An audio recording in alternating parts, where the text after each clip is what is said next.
Hundreds of pupils, parents and teachers took to the streets of Bath complaining at what they say is a funding crisis in the classroom.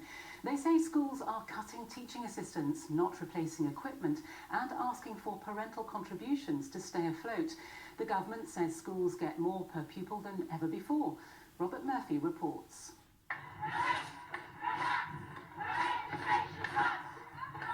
Bath's streets are famous for their past elegance, not present protest, but hundreds marched on them today against what they call a crisis in the classroom. We've gone from 9 classes down to 8 classes, also in terms of number of teaching assistants, and also we've got to budget for things such as gas and electricity increases, the living wage, and we're not getting really as much funding from the government to help us offset those things.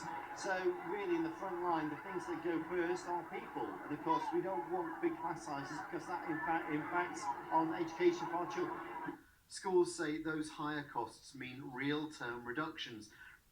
For example, at Poulton Primary here, they're now £280 per pupil worse off than 6 years ago. In Bath they were protesting, but the schools in the city are no worse off than elsewhere. They've just got themselves organised here into a pressure group.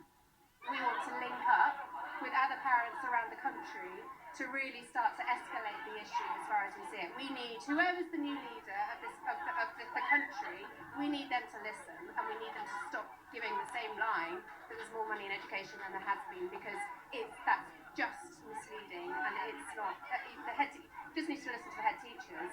There's just not enough for the services that were even providing 2 or 3 years ago. It's become very diminished. The Department for Education disagrees, saying that by next year, schools will get double per pupil than they received 20 years ago. And Bath and North East Somerset Council told ITV News that most children here get good support despite the funding pressures. Those words will mean little to the pupils and parents pounding the streets today. This is not something that's going to go away. Robert Murphy, ITV News, Bath.